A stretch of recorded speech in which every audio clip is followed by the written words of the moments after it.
I raised her alone from the day she was born. Her father left us when she was 3 months old, and I never asked him for a single dollar. I worked 2 jobs, cleaning offices at night and serving breakfast at a diner during the day. I slept 4 hours if I was lucky. I wore the same 3 shirts for years. I never bought myself anything that wasn't absolutely necessary. Every cent I earned went into her future, her clothes, her school supplies, her birthday cakes, her college fund. I thought love was supposed to be returned, even if just a little. I was wrong. By the time she turned 32, married, and living in a house I helped her buy, I had become less than a stranger to her. I had become an inconvenience, a burden, a woman she tolerated only when it served her image. And then one day, she replaced me. Not with another person, with a dog. That's when I stopped sacrificing. That's when I took back everything I had given. And I did it so quietly, she didn't even see it coming until it was too late. If you've ever been used by someone you gave everything to, stay with me. This story is for you. And if you've ever wanted to see justice served without a single word of anger, subscribe now, because you're about to witness exactly that. My daughter's name is Jessica. I named her after my mother, who passed away 2 weeks before she was born. I used to think that name carried something sacred, something that meant family, loyalty, memory. But Jessica grew up different than I expected. She was smart, top of her class, full scholarship to the University of Central Florida. I was so proud I cried at her graduation. I took a photo of her in that cap and gown, and I kept it on my nightstand for years. I thought that moment was proof that all my sacrifice had been worth it. But pride doesn't pay rent, and gratitude doesn't visit on holidays. After college, Jessica got a good job in marketing. She met a man named Brian, a real estate agent with a loud voice and an expensive watch. They got engaged within 6 months. I didn't like him. He looked at me the way people look at furniture they're planning to get rid of. But I said nothing. I smiled. I congratulated them. I even helped pay for part of the wedding because Jessica said they were stretched thin. I gave her $12,000. It was almost everything I had saved after paying off her student loans. Loans I co-signed. Loans that were supposed to be her responsibility. But when she couldn't make payments, I did. For 3 years. She said thank you once, on the phone, while driving. The wedding was beautiful. I sat in the second row, not the first. Brian's mother sat in the first row. I didn't say anything. I told myself it didn't matter. I told myself I was being petty, but it did matter. And I wasn't petty. I was being erased. After the wedding, things got worse. Jessica and Brian bought a house in a new development near Orlando. 3 bedrooms, 2 bathrooms, a backyard with a fence. I was happy for her. I really was. But when I asked if I could come visit, she hesitated. We're still settling in, Mom. I understand. I just want to see where you live. Maybe in a few weeks. Those few weeks turned into 4 months. When I finally got invited, it was for Thanksgiving. But it wasn't just me. Brian's entire family was there. His parents, his 2 brothers, his aunt, his cousins. I was introduced as Brian's mother-in-law, not as Jessica's mother. I spent most of the dinner in the kitchen, helping clean up while everyone else watched football in the living room. Jessica didn't check on me once. I drove home that night and cried in my car for 20 minutes before I could even start the engine. I told myself it was just a busy time. She was adjusting to married life. I told myself I was overreacting. But deep down, I knew I was becoming invisible. And then the dog arrived. His name was Copper, a golden retriever, 8 weeks old. Jessica posted about him constantly on Facebook, photos every single day, captions like "my baby boy" and "the only love I need," and best decision we ever made. She threw him a birthday party. She bought him a custom bed that cost more than my monthly car payment. She took him to a pet spa. She called him her son. I didn't hear from her for 6 weeks. When I finally called, she answered but sounded distracted. "Hey, Mom, what's up? I just wanted to hear your voice, see how you're doing." "I'm good, busy. Copper's been sick, so we've been at the vet a lot." "I'm sorry to hear that. Is he okay?" "Yeah, he's fine now, just an ear infection." There was a pause. "How are you, Mom?" It felt like an obligation, like she was reading from a script. "I'm fine, honey. I was wondering if I could come visit soon. It's been a while." Another pause. "We're pretty packed right now. Maybe next month?" Next month never came, but 3 weeks later, she posted a photo on Facebook, a professional photo, her, Brian, and Copper, all 3 of them wearing matching scarves. The caption read, "Our little family." I wasn't in it. I stared at that photo for a long time. I read the comments, people saying how cute they were, how perfect, how blessed. No one asked about me. No one even knew I existed. That's when something inside me changed. I didn't cry. I didn't call her. I didn't beg for attention. I just started paying attention. I went back through my records, every payment I had made, every loan I co-signed, every time I transferred money into her account because she said she was short this month. I added it all up. $73,000. $73,000 I had given her over the years. Not loaned, given. Because she was my daughter, and I thought that's what mothers did. But I also remembered something else. The house, the one she and Brian bought. I didn't just help with the down payment. I co-signed the mortgage. My name was on that loan. My credit was tied to that property. At the time, Jessica promised she'd refinance within 2 years and get me off the loan. She said it was just temporary, just until they built up their credit. That was 4 years ago. She never refinanced, and I was still legally responsible. I made an appointment with a lawyer, a quiet woman named Margaret Chen, who had an office in a strip mall near my apartment. I brought all my paperwork, every bank statement, every signed document. Margaret looked through everything carefully. Then she looked up at me. "You have options." "What kind of options?" "You're on the mortgage. That means you're part owner, legally. If you wanted to, you could force a sale of the property, or you could demand to be bought out." "What does that mean?" "It means she either pays you your share of the equity, or the house gets sold and the proceeds are split. And given how much you've contributed financially, you could make a case for more than just half." I sat there for a moment. My heart was beating fast, not from anger, from clarity. How long would this take? Depends on whether she cooperates, but if she doesn't, the court will make her. I nodded slowly. Let's do it. Margaret sent the first letter 2 weeks later, a formal legal notice. It explained that I was requesting to be removed from the mortgage and compensated for my share of the equity. It gave Jessica 30 days to respond. She called me the day she got it. "Mom, what the hell is this?" Her voice was shaking, not with sadness, with rage. "It's exactly what it says, Jessica." "You're suing me?" "I'm asking to be taken off a loan I never should have been on for this long." "You said you'd help us." "I did help you, for 4 years.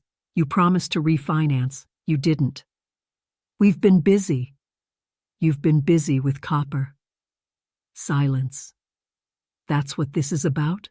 The dog?" "No, Jessica. It's about the fact that I don't exist to you anymore unless you need something." "That's not true." "When's the last time you called me? When's the last time you invited me over? When's the last time you said thank you?" She didn't answer. You replaced me with a dog, Jessica, and I'm done pretending that's okay. I hung up. She didn't call back. She didn't apologize. She didn't try to fix it. Instead, Brian called. His voice was cold. This is ridiculous. You're trying to take our house? I'm trying to get my name off a loan I was promised would be temporary. You're her mother. You're supposed to help her. I did, for years, and I got nothing in return but silence. She's been busy. She has a life. So do I, Brian, and I'm tired of funding yours. He hung up. 3 days later, I got a text from Jessica. Fine, we'll refinance. Just drop the lawyer. I didn't respond, because I knew she wouldn't follow through. This was just another delay, another promise she wouldn't keep. So I told Margaret to move forward. The next letter was a formal demand. Either refinance and buy me out within 60 days, or the house would be put up for forced sale. Jessica tried to ignore it, but the bank didn't. Once they were notified of the legal action, they froze any refinancing options until the dispute was resolved. Jessica panicked. She posted on Facebook asking for recommendations for lawyers. She called family members I hadn't spoken to in years, trying to make me look like the villain. But I had the paperwork. I had the receipts. I had the truth. And the truth was simple. I had given everything, and she had given nothing back. 2 months later, we went to mediation. It was held in a small office downtown. Jessica and Brian sat on one side of the table. I sat on the other. Margaret sat next to me. Jessica looked tired, angry. She wouldn't make eye contact. The mediator explained the situation. Then he asked Jessica if she had any way to buy me out. We don't have that kind of cash, Brian said. Then you'll need to sell, the mediator said calmly. Jessica's face went pale. That's not fair. It's the law, Margaret said. Your mother is entitled to her share. She's doing this to punish me, Jessica said. I finally spoke. I'm doing this to survive, Jessica, because you forgot I existed. She looked at me then, really looked at me, and for just a second, I thought I saw something. Regret, maybe. Shame. But then Brian put his hand on her arm, and the moment was gone. We'll sell, he said. The house went on the market 3 weeks later. It sold in less than a month. The market was good. They made a profit. After the mortgage was paid off, the remaining equity was split. I received $42,000. Not everything I had given, but enough. Enough to finally feel like I wasn't just a bank, a resource, a background character in someone else's story. Jessica didn't speak to me during the closing. She signed the papers in silence. When it was over, she walked out without saying a word. I haven't heard from her since. I don't expect to.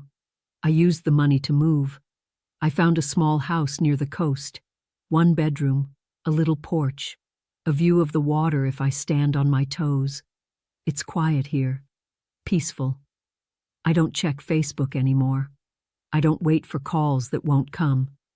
I don't sacrifice pieces of myself hoping someone will notice. I used to think being a mother meant giving everything, even when it hurt. Now I know better.